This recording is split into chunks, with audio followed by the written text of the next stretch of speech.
I know this is probably not the best look to start a vlog right now, but I normally start my vlogs in the car. Hello, good morning. Hello. Hi, so I am currently driving. And I thought, you know what, this time let's just try to be a little bit more safe, even though I always drive safely.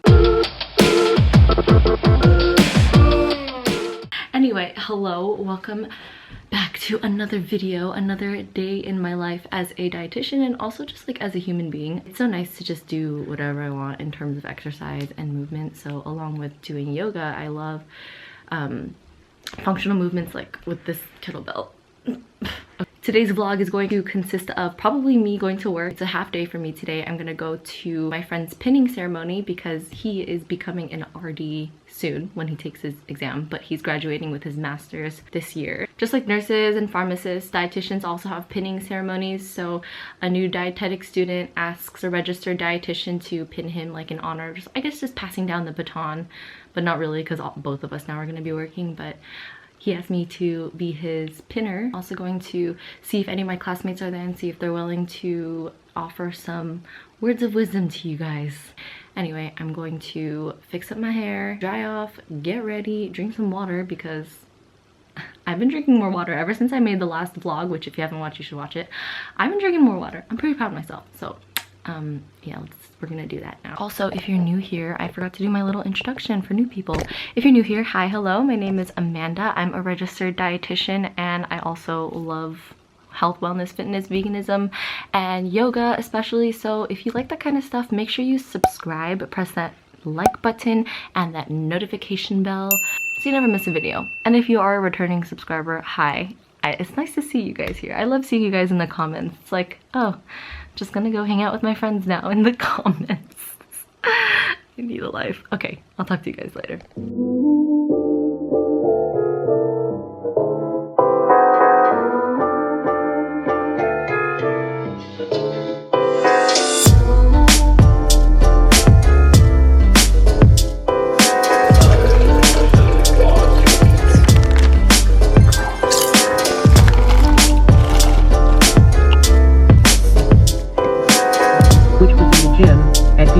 Elementary school, just a few blocks away from our house.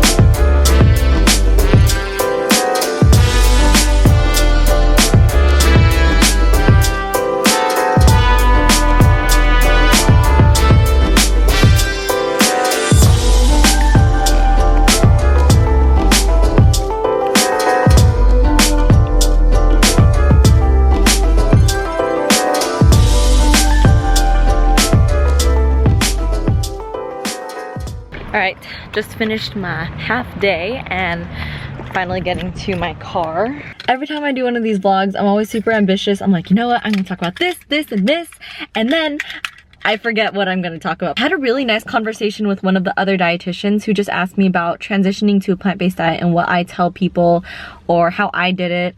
She's not vegan nor is she vegetarian, but she says that she's been eating a lot more plant-based and she's been feeling really, really good on it. We talked about the Impossible Burger, Beyond Burger, and how when she tried the Impossible Burger, she didn't even know it was the Impossible Burger. She was like, just a regular burger, whatever. And then her daughter was like, that's a plant-based burger, and she was shocked and she was like, yeah, so now I don't even eat red meat. Like if I ever crave it, then I'll just get the Impossible Burger, but 5 meals a week, 5 dinners a week, it'll be all plant-based. And just hearing that from another dietitian, especially like an older one, is very nice to hear. A plant-based diet isn't just something that only hippies do, and it's not just carrots and lettuce. It's something that is scientifically backed to be one of the most therapeutic, most effective ways to deal with things like heart disease, diabetes, hypertension. It was a really nice conversation. I can talk about plant-based diets all day, but I love it so much. One more thing that I love about being a dietitian and working in an office full of dietitians is that we always bring we just love food so much. We always bring an array of different snacks and things to try and share with each other. So today, one of my coworkers brought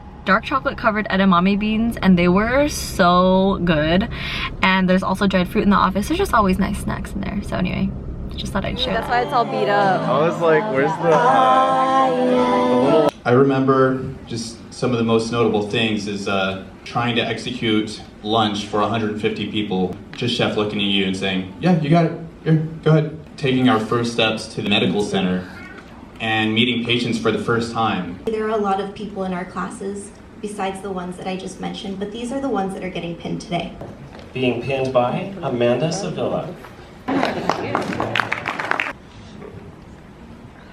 We got Isaac, new almost grad. One thing I've learned that's probably the most important thing to understand as you're looking to become a dietitian is that the core into how dietitians functions would primarily be based on critical thinking. So my biggest advice is that whenever you're in class and you learn something, keep asking the why question. Like, why is this the answer to this disease state? Why does this disease state happen? Why is this the medication? I never asked that question, the why. I just memorized facts and that was it. And that really hindered my potential to think outside the box.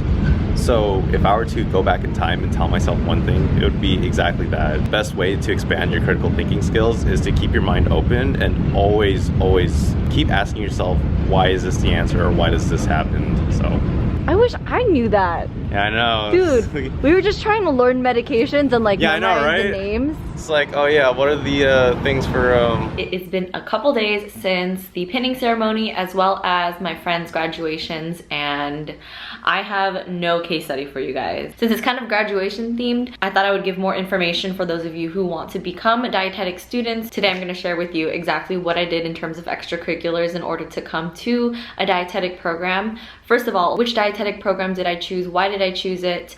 So I went to Loma Linda University. It's one of the blue zones of the world, and I chose this one because one, there was a bachelor's and master's combined program that I thought I was going to go through with, but I only went through the bachelor's part since I do plan on going to med school later, and I was like, I don't want to spend more money in another year on another degree if I'm going to go to med school. So that's my story. The first reason why I chose this school is because I thought I was close enough to live and visit my family and far enough so that I can study and concentrate on school. I love that the university itself is Seventh-day Adventist, and that is a branch off Christianity that is vegetarian. Some Seventh-day Adventists also eat meat, but for the most part it is a vegetarian city, so they would be way more tolerant and open to vegetarian nutrition, vegan nutrition. I thought that was really nice to have in my school environment. So a lot of dietetic programs don't really care about what you did in high school. For the most part, they just care what your GPA was for your prerequisites. So that's going to be like your English, your math, your science courses, humanities, and stuff like that.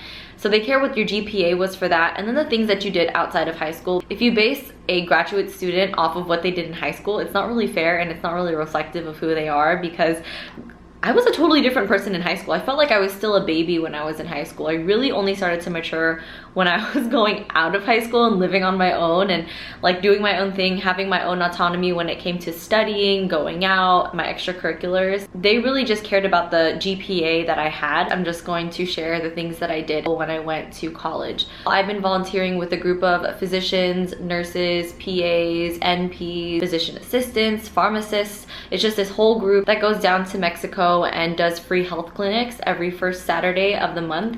And I've been doing that since I was a kid, since my dad has been involved in it, volunteering and doing mission type of work outside of what you're required to do. And honestly, I did it for the most part because I enjoyed it. The school that I went to in particular is actually based on physicians who wanted to do mission work, and I felt like this extracurricular really fit into their mission statement. So of course I added that in. Another extracurricular that I mentioned that I was doing was just being part of a community. So for the church that I grew up in, we did canned food drives, and I think that this is important to mention.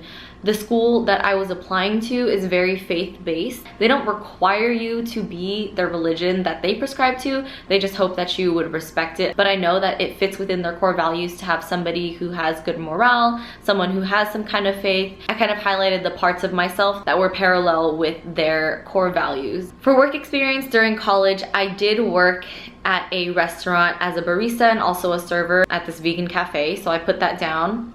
And then I also put down that I had volunteered like painting houses with like a community over there, because I did that a couple times, and I think every little thing counts. And then I also worked as a food attendant in a catering service. A lot of nutrition school, a lot of dietetic school focuses on food service, just because that's somewhere that RDs might end up going.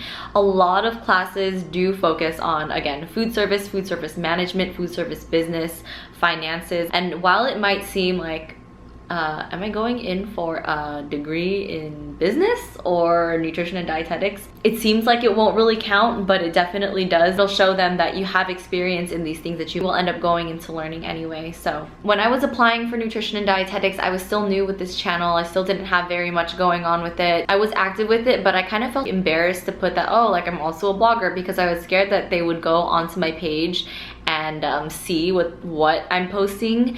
Looking back, I think it would have been okay, just because the things that I were posting were already geared toward health and wellness, and they would see that I'm passionate about it. But I actually didn't want to share it because, again, I was embarrassed about it, or what if something was there that I didn't know that they would pick up on and not want me there. If you are a blogger, you do have a social media page where you do talk about health and wellness, and you've helped a lot of people, and it's something that you could actually show for. I think it would be a great thing to add. Like for my job resume as a clinical dietitian, I actually put down Apples and Amanda's, like my YouTube videos as well as my Instagram page, just because I do talk about health and wellness, and I think it is really pertinent. And now I'm sure that the stuff that I put on is pretty appropriate, and it wouldn't put a bad mark on an institute should someone else find it and be like, whoa, she's representative of this university or this company. So those are the things that I added to my extracurriculars. If you take anything from this, the biggest thing would be volunteering for something that has to do with health and something that has a bigger like purpose and a louder meaning. And then another thing is just making sure that your prerequisite GPA, especially for science,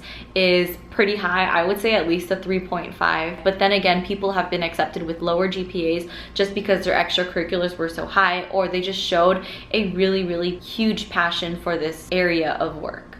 I hope this was informational and helpful for you. Please let me know if it is. And if any of you guys are already dietetic students, or you've graduated from a dietetic program, please leave in the comments the things that you've done that have not only helped spruce up your CV or your resume, but have also helped you become a more well-rounded dietetic student. If you have any of those suggestions, please leave them in the comments below for other people to read. I hope you're having a wonderful morning, noon, day, or night wherever you are, and I'll see you next time.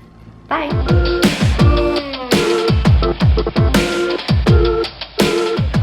Hello guys, I hope you enjoyed that video. If you like what you saw, go ahead and smash that like button, comment, subscribe. Go ahead and hit notifications to be the first to be notified when the next video is coming up, and we'll see you in the next one. Peace.